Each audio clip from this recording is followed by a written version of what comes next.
So I have this really bad habit where I like to read really crappy tabloid magazines, like really bad ones. Like my favorite one is Cosmo magazine. Do any of the ladies here read Cosmo?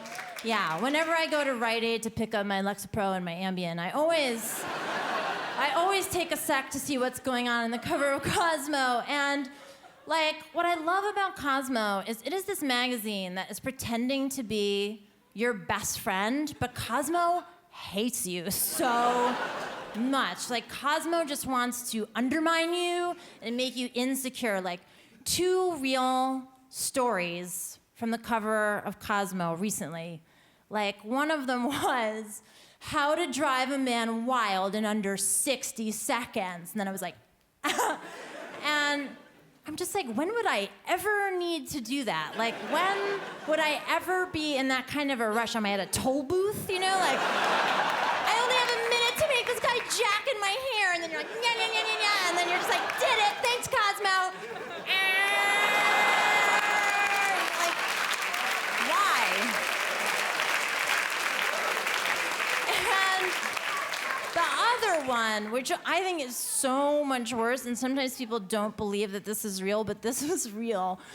On the cover of Cosmo, it said, "Does he hate your orgasm face? Does he hate it?" And I was just like, what? Like, oh my God, like, we live in a world of horror, you know?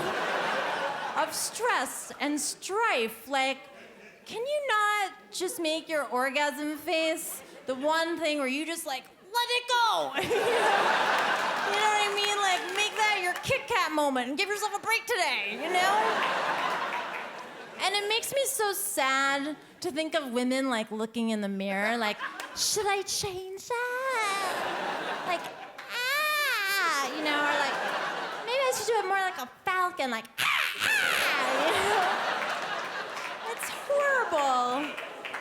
And it just makes me have this fantasy of like me being the editor of Cosmo where I can take over and just like rip away the veil of friendship and just go right at the hate. You know what I mean? Like, don't hide it anymore. So we could just run stories that are like, are you pointless? You know, or like, is your soul fat? How to lose the last 5 pounds of your soul. Or like, how to give a job while you're crying. Which is the only way that I have ever done it.